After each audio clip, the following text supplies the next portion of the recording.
Love is supposed to make you a better person. That is what they keep telling us. History has a very different opinion, a much dumber opinion. These are 33 real stories of people who had everything, power, money, genius, and threw it all away because their heart told their brain to shut up. Kings, emperors, artists, and at least one guy who mailed himself across the planet in a wooden box. For love. 1. In the early 1700s, Stede Bonnet was living the dream. Wealthy plantation owner in Barbados, big estate, several kids, respected by the community, and absolutely zero reasons to become a pirate. But his wife apparently nagged him with such devastating consistency that this man went out and bought a fully armed warship, hired a crew with his own money, and just sailed off into the Caribbean. He had no sailing experience whatsoever. He paid his pirates regular salaries, which is not how piracy works at all. Other pirates openly mocked him. Even the legendary Blackbeard thought Bonnet was such a clown that he briefly took command of his ship just because he felt like it. Bonnet was eventually captured and hanged in 1718. So this man literally chose execution over another evening with his wife. That is either the dumbest decision in maritime history or the most relatable. 2. Pedro I of Portugal loved a woman named Ines de Castro. She was his mistress, the love of his life, and his father had her murdered in 1355 because he disapproved of the relationship. Pedro waited. He bided his time. And the moment he became king, he tracked down 2 of her killers and had their hearts ripped out. But he was just getting started. According to legend, Pedro had Ines's body exhumed, dressed in royal robes, placed on the throne beside him, and forced every noble in the Portuguese court to kneel and kiss her decomposing hand. This was not a symbolic ceremony. This was a dead woman on a throne and terrified aristocrats lining up to kiss a skeletal hand. Love is patient, love is kind, and apparently love is also deeply horrifying. 3. In 1981, a 25-year-old man named John Hinckley Jr. decided the best way to impress actress Jodie Foster was to shoot the President of the United States. Not send flowers. Not write a heartfelt letter. Shoot Ronald Reagan. He had watched Taxi Driver over and over, became obsessed with Foster, and genuinely believed that an assassination attempt would make her fall for him. He shot Reagan and 3 others outside a Washington hotel. Foster, of course, had absolutely no idea this person even existed before that day. She was horrified. Hinckley was found not guilty by reason of insanity and spent decades in a psychiatric facility.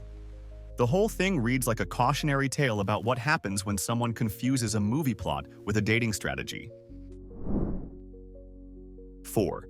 The French composer Hector Berlioz was wildly in love with an actress named Harriet Smithson in the 1830s. She wanted nothing to do with him.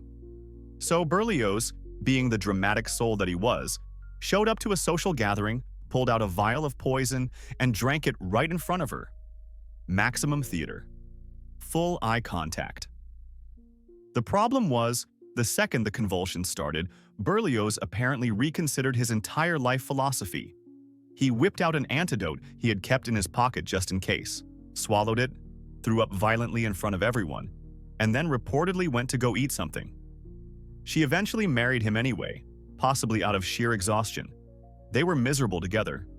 The whole story is basically a one-act play about why dramatic gestures are a terrible foundation for marriage. 5.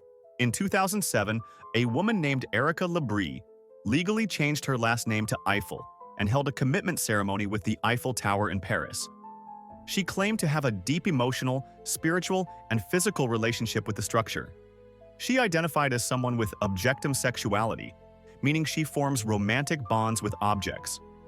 Before the tower, she reportedly had a relationship with a bow she used in competitive archery.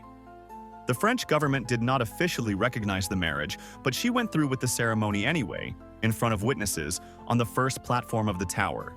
And look, people find love in unexpected places, that is absolutely true.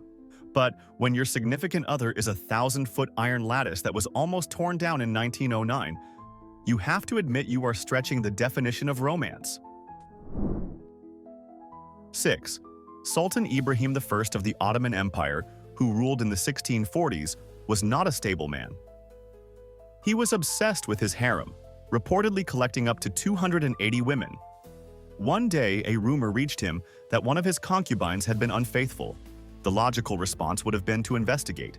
Ibrahim's response was to have all 280 women tied up in weighted sacks and drowned in the Bosphorus. Every single one of them. Because he could not figure out which one allegedly betrayed him, he decided the cleanest solution was to just eliminate all possibilities. Only one woman reportedly survived, pulled from the water by a passing French ship. Ibrahim himself was eventually strangled by his own court shortly after. The Ottoman Empire had some wild rulers, but Ibrahim set a standard for jealousy that hopefully no one will ever match. 7. Julie d'Aubigny, also known as La Maupin, was a 17th century French opera singer and sword fighter who lived a life so absurd it sounds fictional. She fell in love with a young woman whose parents, horrified by the affair, sent their daughter to a convent. Most people would have moved on. Julie broke into the convent, stole the body of a recently deceased nun, placed it in her lover's bed, set the building on fire as a distraction, and escaped with the woman while everyone was busy not burning to death. She was sentenced to death by burning for this, but later received a royal pardon because, apparently, being that audacious impressed the French king. Julie also once kissed a woman at a royal ball, fought 3 men who objected, beat all of them in sword duels, and went back to the party. 8. Nikola Tesla, the man who helped invent alternating current and dreamed up technologies decades ahead of his time, died alone in a New York hotel room in 1943. He never married. He never had a known romantic partner. But he did have a pigeon. A specific white pigeon that visited his window, and Tesla was convinced this bird was the love of his life. He once said, and this is a real quote, "I loved that pigeon as a man loves a woman, and she loved me." He claimed that when she came to him one night, beams of powerful light shot from her eyes. When the pigeon died, Tesla said he knew his life's work was finished. The man who literally envisioned the future of electricity found his deepest emotional connection with a bird. The human heart is a strange and unpredictable machine. 9. Mark Antony was one of the most powerful men in Rome. He controlled the eastern half of the Roman Republic, commanded massive legions, and had a real shot at ruling the entire known world. Then he met Cleopatra, and everything went sideways.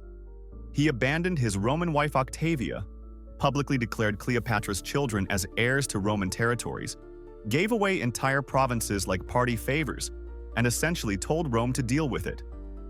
Rome did not deal with it.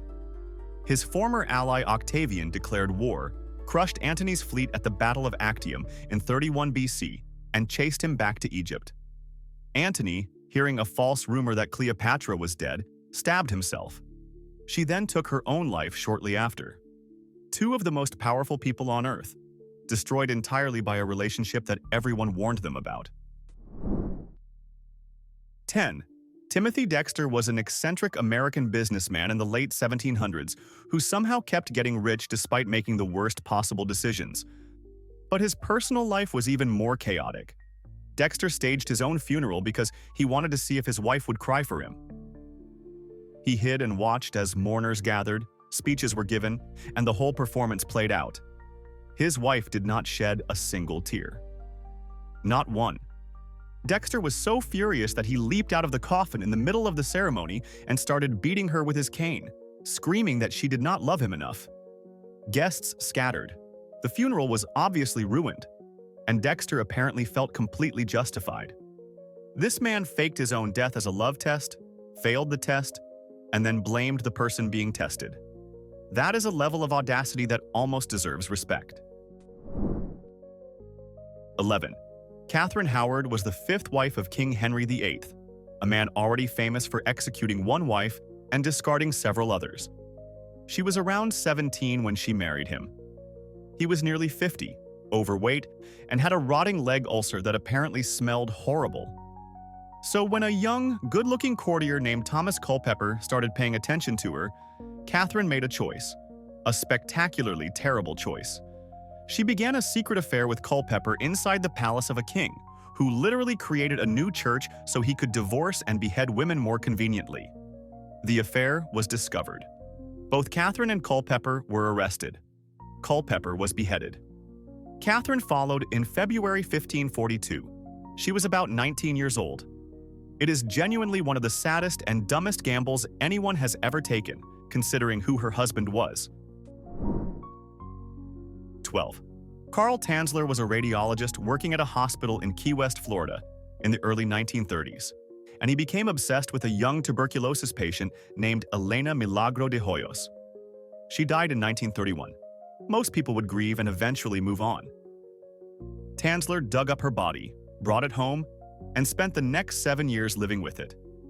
He rebuilt her skeleton with coat hangers and piano wire, replaced her eyes with glass, stuffed her body with rags to maintain its shape, and coated her skin in wax and plaster. He dressed her, placed her in his bed, and reportedly danced with her. When authorities finally discovered what was happening in 1940, the whole town was horrified. Tanzler claimed it was love. The charges were eventually dropped because the statute of limitations had expired. He lived the rest of his life with a life-sized effigy of Elena. 13. Emperor Xuanzong of the Tang dynasty in 8th century China was so devoted to his beloved consort Yang Guifei that he set up an entire relay system of horsemen stretching hundreds of miles from the southern provinces to the capital, just to deliver fresh lychees to her. These riders galloped day and night, switching horses at stations, covering enormous distances at breakneck speed, all so that one woman could eat her favorite fruit at peak freshness. Meanwhile, the empire was falling apart. The Anlushan rebellion was brewing, corruption was spreading, and the military was growing restless. But sure, fresh lychees, that was the priority. When the rebellion finally erupted in 755, it nearly destroyed the Tang dynasty and caused millions of deaths. Xuanzong was forced to flee, and his own soldiers demanded Yang Guifei's execution. He agreed. All that effort for lychees, and in the end, he could not even protect her. 14. In 1964, an Australian athlete named Reg Spears was stranded in London with no money for a plane ticket home. He missed his wife and young daughter desperately. So he did what any reasonable person would never do. He built a wooden crate roughly the size of a coffin, packed himself inside it with a small bottle of water and a tin to relieve himself in, and had a friend ship him as air cargo from London to Australia. The journey took over 3 days. The crate was loaded, unloaded, tossed around, left sitting on tarmacs, and at one point ended up in a freight warehouse in India because of a layover. Spears survived by sheer stubbornness and arrived in Perth mostly intact. He simply popped open the crate, climbed out, and went home to his family. It remains one of the most insane acts of love and cheapness in recorded history. 15. In 1740, Russian Empress Anna Ivanovna decided to punish a prince named Mikhail Golitsyn, who had angered her by converting to Catholicism and marrying an Italian woman without her permission. Anna's punishment was creative and deeply cruel. She forced Golitsyn to marry one of her servants, a woman described in court records as unattractive, and held the entire wedding ceremony inside a palace built entirely out of ice on the frozen Neva River in St. Petersburg. Everything was ice. The walls, the furniture, the bed, even the decorations. The newlyweds were locked inside for the night in the middle of a Russian winter with no source of heat. They reportedly survived only because the bride insisted on piling straw and her own heavy clothing around them. Anna watched the entire spectacle as entertainment. It was not love. It was state-sponsored humiliation dressed up as a wedding. 16. Austrian painter Oskar Kokoschka had a passionate and turbulent love affair with Alma Mahler, the famous Viennese socialite, in the 1910s. When she left him for the architect Walter Gropius, Kokoschka did not handle it well. He commissioned a life-size doll from a Munich puppet maker, with incredibly detailed instructions about how it should look and feel exactly like Alma. When the doll arrived, he was reportedly disappointed by the result but kept it anyway. He dressed it up, took it to the opera, brought it to dinner parties, hired a maid specifically to care for it, and apparently treated it as a real companion. Eventually, during a party at his home, Kokoschka staged a dramatic finale. He doused the doll in red wine, decapitated it, and left it in the garden for the garbage collectors. He called it the end of his obsession. 17. Évariste Galois was a French mathematician so brilliant that the theories he developed as a teenager revolutionized abstract algebra forever. He was 20 years old in 1832 when he got tangled up in a dispute over a young woman, the exact details of which remain murky to this day. What is clear is that it led to a duel. Galois knew he would almost certainly die. The night before, he stayed up frantically scribbling down his mathematical ideas, filling the margins with notes and writing, "I have no time," next to unfinished proofs. He was shot in the abdomen the next morning and died the following day. The mathematics he left behind that night became the foundation of Galois theory, a cornerstone of modern algebra. He traded his life for a duel over a girl, but the desperate notes he wrote while expecting death changed an entire branch of science forever. 18. In 1936, King Edward VIII of the United Kingdom had a decision to make.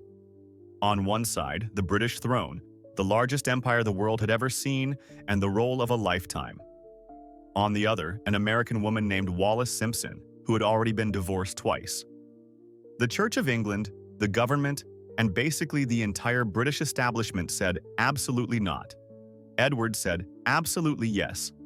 He abdicated the throne after less than a year as king, making a radio address to the nation in which he said he could not carry on without the help and support of the woman I love. His brother George became king instead, completely unprepared for the role, and eventually had to lead Britain through World War II. Edward and Wallis moved to France, attended a few questionable dinner parties with Nazi officials, and lived in comfortable exile. He gave up an empire for love and got a very awkward footnote in history. 19. Peter the Great of Russia was not known for handling personal matters with restraint. When he suspected his wife Catherine of having an affair with a courtier named Willem Mons, he acted swiftly and horrifically. Mons was arrested, tried on trumped-up corruption charges, and beheaded in 1724. But Peter did not stop there. He had Mons's head preserved in a jar of alcohol and placed it in Catherine's bedroom, right where she could see it every single day. Some accounts say he actually brought her to see the head displayed publicly first, watching her face for a reaction. Catherine reportedly showed no emotion, which is either an incredible act of self-control or the most terrifying poker face in Russian history. They remained married until Peter died just a few months later. Catherine then became empress, and one of her first acts was ordering that jar removed. 20. Franz Liszt was the biggest rock star of the 19th century, except instead of electric guitars, he had a piano. When he performed in the 1840s, women in the audience would scream, faint, and rush the stage. This phenomenon was so extreme that the German poet Heinrich Heine coined the term Listomania because it literally resembled a form of mass hysteria. Women collected his cigar butts and wore them in lockets around their necks. They fought over his broken piano strings like sacred relics. Some reportedly tried to grab locks of his hair. When he tossed leftover food from his plate, fans scrambled to keep it as a souvenir. Liszt was fully aware of the effect he had and leaned into it with maximum showmanship. He was basically inventing the concept of celebrity fandom 100 years before the Beatles, and proving that people have always been absolutely unhinged about the people they admire. 21. King Ludwig I of Bavaria fell completely under the spell of Lola Montez, an Irish-born dancer and actress who showed up in Munich in 1846 claiming to be a Spanish noblewoman. Ludwig was so infatuated that he gave her a massive annual allowance, a palace, and eventually Bavarian citizenship. But Lola did not just want to be a royal mistress. She wanted influence. She started meddling in Bavarian politics, demanding the dismissal of ministers she disliked and inserting herself into government decisions. The Bavarian people were furious. Students protested, the press attacked her, and the political establishment turned against the king. By 1848, riots broke out in Munich. Ludwig was forced to abdicate the throne and Lola was expelled from the country. A king lost his crown because he let a woman with a fake name and zero political experience run his government. It is almost impressive. 22. Juana of Castile, often called Juana the Mad, was married to Philip the Handsome of Burgundy, and she was obsessed with him in a way that made everyone around her extremely uncomfortable. When Philip died suddenly in 1506, Juana refused to accept it. She had his coffin travel with her across Spain for months, accompanied by a full funeral procession. She would periodically order the coffin opened, so she could look at his body and check, reportedly, that no other woman had gotten to him. She refused to let any women near the coffin, apparently suspecting that even in death, Philip might somehow be unfaithful.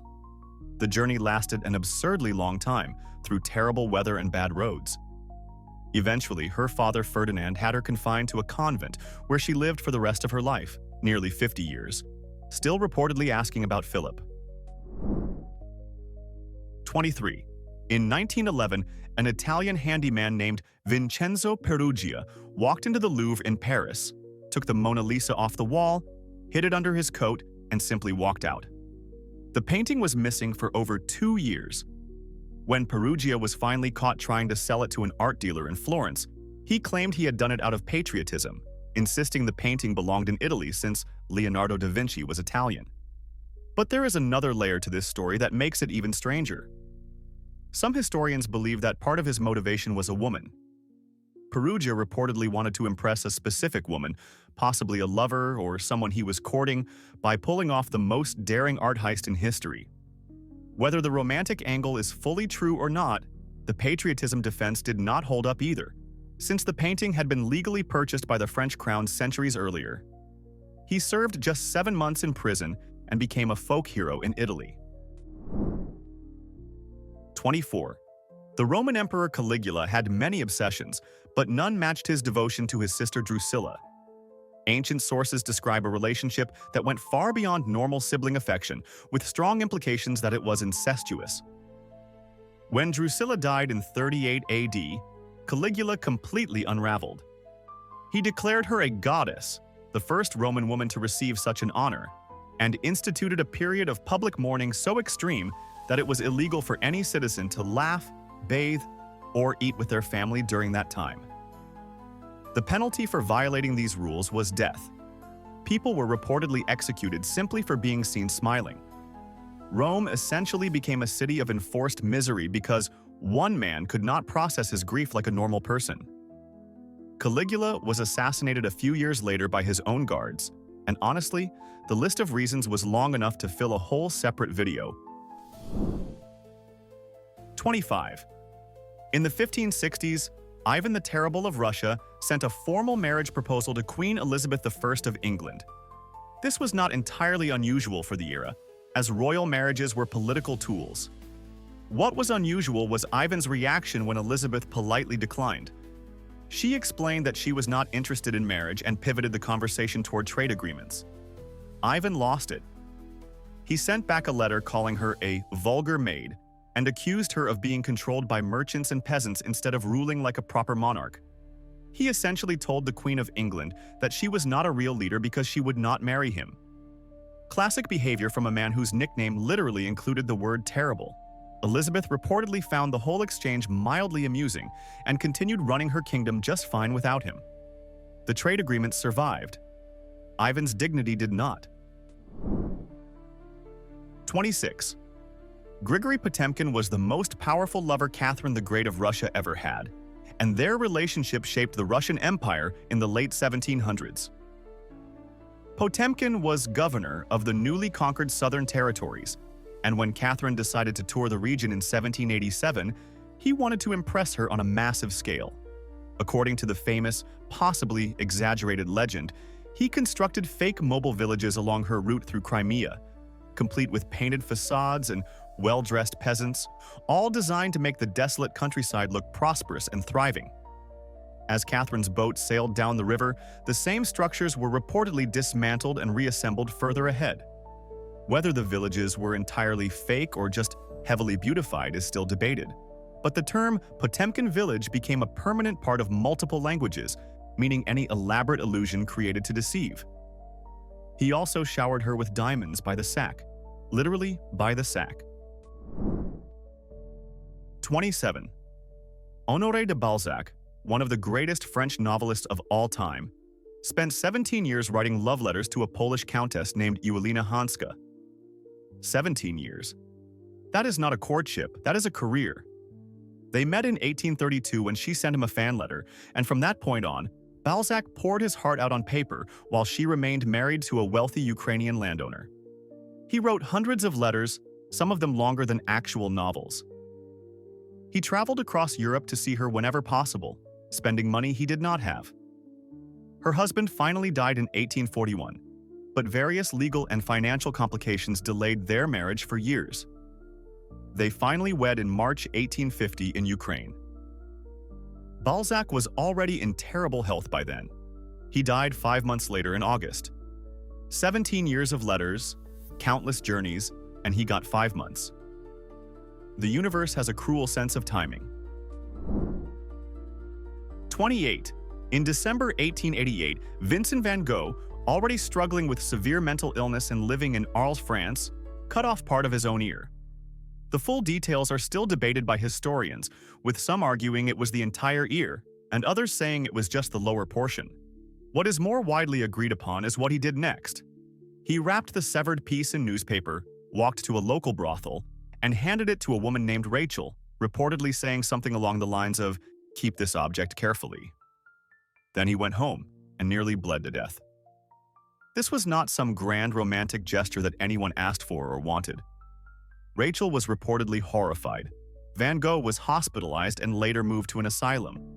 The whole episode has been romanticized endlessly in pop culture, but at its core, it was a deeply unwell man doing something deeply disturbing, and calling it love does not change that.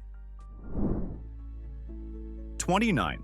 Roxolana, also known as Hürrem Sultan, went from being a captured slave to becoming the most powerful woman in the Ottoman Empire. She achieved something that no concubine had done in 200 years of Ottoman rule. She convinced Sultan Suleiman the Magnificent to legally marry her. This was a seismic break from tradition, and the empire was stunned. But Roxolana was not finished. She systematically maneuvered to secure the succession for her own son Selim, and that meant removing Suleiman's firstborn son, Mustafa, a brilliant and popular heir from another mother. She reportedly poisoned Suleiman's trust in Mustafa so effectively that the Sultan had his own son strangled in 1553. Selim eventually became Sultan, and he was famously known as Selim the Drunk, spending more time with wine than with governance. One woman's love and ambition reshaped an empire and arguably set it on a path toward decline. 30.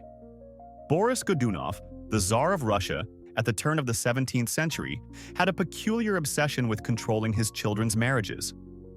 He was so fixated on finding the perfect political matches for his son, Fyodor, and daughter Xenia, that he essentially blocked everyone else from getting married first. According to some historical accounts, he delayed or outright forbade certain nobles from arranging marriages for their own children until his own kids were settled.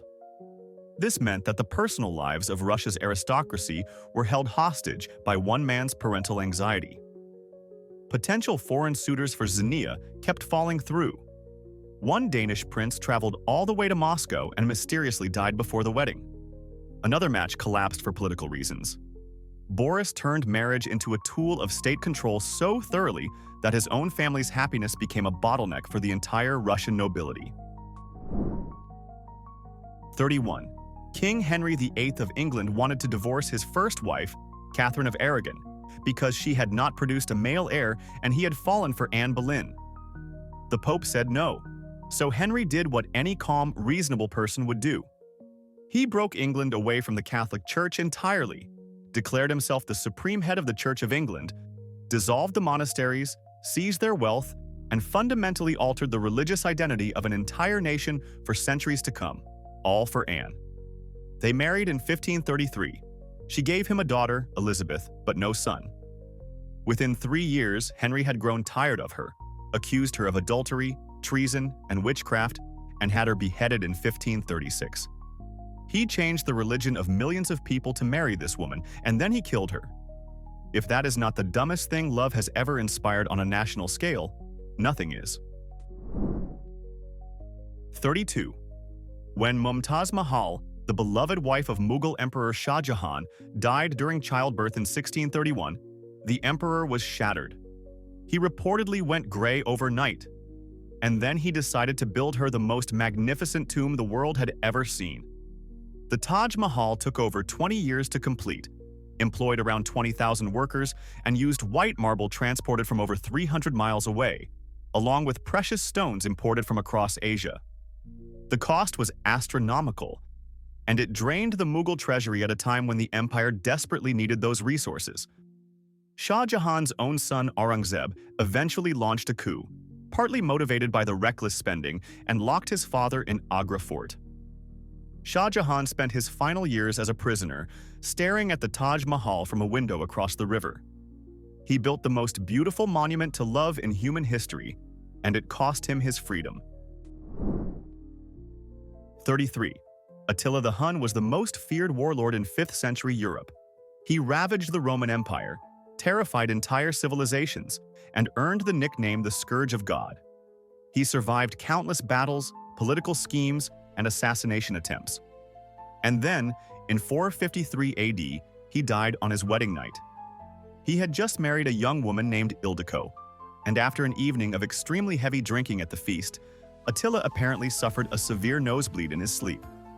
Too incapacitated from the alcohol to wake up, he choked on his own blood and was found dead the next morning by his panicking guards. The man who brought the Roman Empire to its knees, who commanded armies that stretched across continents, was ultimately taken out by a nosebleed and too much wine on the night he was supposed to be celebrating love. History does not care about your reputation. I am going to say it. Stede Bonnet, the pirate who ran away from his wife, was the only smart person on this entire list. Everyone else here destroyed themselves. Bonnet at least had fun before they caught him. Fight me in the comments. And while you're down there, drop the dumbest thing you have ever done for love. I know you have one. Like, subscribe, and stop pretending you are better than these people.